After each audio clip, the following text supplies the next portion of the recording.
Floor mats are a great tool to reduce the risk of a slip or trip and fall injury to customers and employees. But the types of mats and where you put them does make a difference. In this training session, you will learn why floor mats are an important tool to prevent slips and falls in your workplace or business. You will also learn that there is science and decision making behind the type of floor mat you use, how many you use, and where you place them. Floor mats can be used to prevent both indoor and outdoor slip and fall hazards. In this presentation, outdoor hazards are the ones brought into your business by wet feet when it's raining or snowing. This causes water to accumulate inside the entrances, which if left untreated will result in an increased risk of a slip or fall incident. Indoor hazards are derived from an internal source, such as a self-service beverage line, dishwashing area, or ice dispenser. It's important to note that not all floor mats are created equal. Have you ever stepped on a mat and the mat moved? Your first step in selecting a mat is to make sure it meets the American National Standards Institute, ANSI, or National Floor Safety Institute, NFSI, standards for commercial entrance matting. Knowing where to place a mat and selecting the correct mat is important. Entrance zones to your business are your first consideration. Most customer slip and falls happen when entering or exiting a business, and the same can be true for employees. Customer entrances, as well as dedicated employee entrances, should be treated equally for slip and fall protection. High-risk zones are next.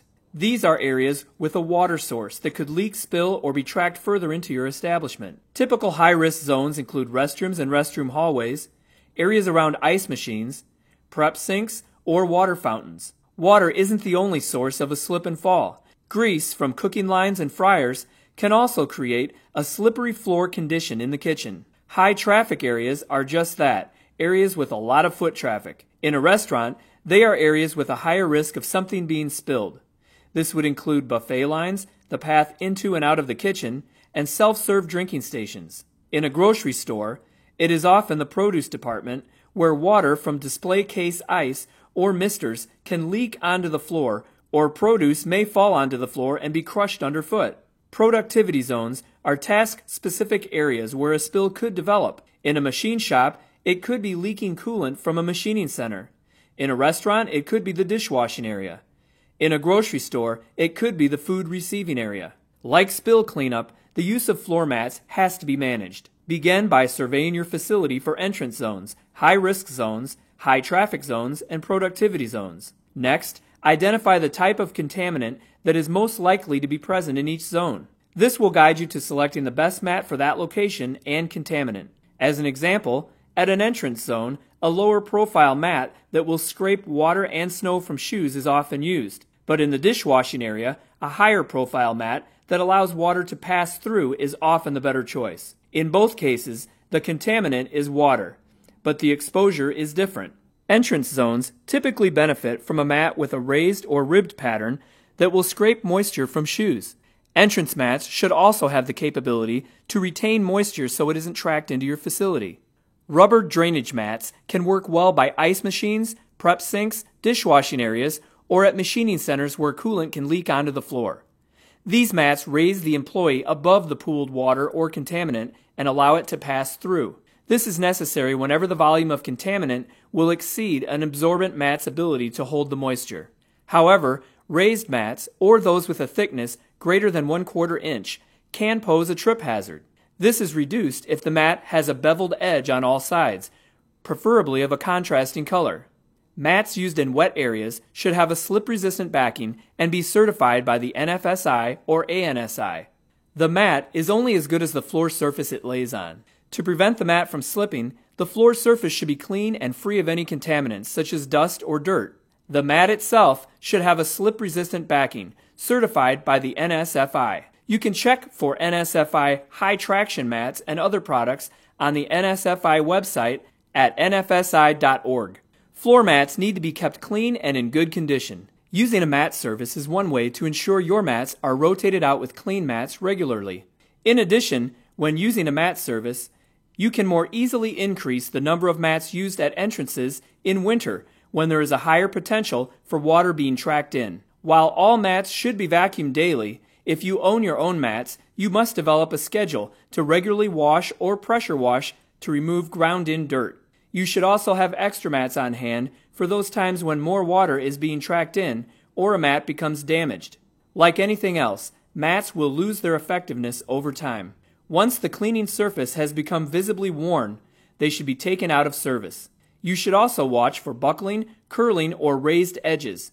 These will create a trip and fall hazard. A mat doesn't have to be old to suffer from a curled edge. Improper storage on the edge is often a source of this condition. Consider the length of your mats. One study suggests it takes 10 to 12 steps to wipe moisture from wet shoes. This is more than the 4-foot mat seen at many entrances. If the floor beyond the mat is always wet, then you should increase the length of your mat. How many mats do you need? The answer is, it all depends. As an example, it depends on how wide your entrance doorway is. If you want enough mat to cover the full width of the entrance door or doors. If your entrance has 3 doors as shown above, the mats ideally would be wall to wall or as close as possible.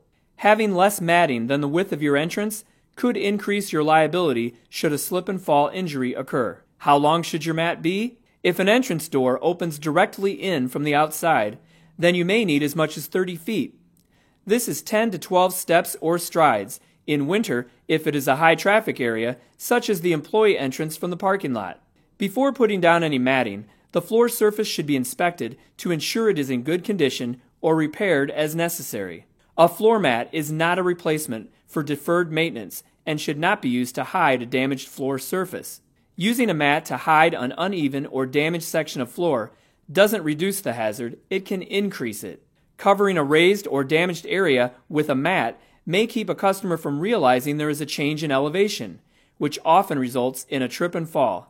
This often occurs for those who may shuffle their feet as they walk. Until the area can be repaired, a better option is to block off or barricade the damaged area, channeling customers and employees to walk around the hazard.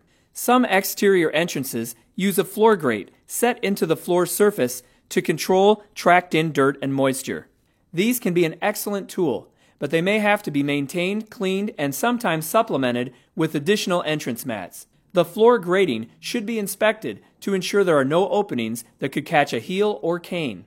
When installing or replacing an in-floor grate, specify that it must provide an entry system with safe support for canes, wheelchairs, crutches, and other walking aids, compliant with the Americans with Disabilities Act, ADA standards. Maintenance will include vacuuming the grate and, if the grate is removable, the surface underneath to remove accumulated dirt. If water is tracked onto the floor beyond the mat when it rains or snows, this is a sign you need to supplement the grate with additional entrance mats. In summary, the proper use of floor mats can reduce and prevent employee and customer slips and falls and reduce your exposure to an injury claim or lawsuit. However, for floor mats to be effective, selection and placement requires thought and planning. The use of floor mats is another tool in a slips, trips, and falls prevention program, just like developing a spill cleanup and floor care plan. All three are elements in a comprehensive workplace safety program. Thank you for allowing Society Insurance to help you help yourself. Find more risk management resources online at societyinsurance.com.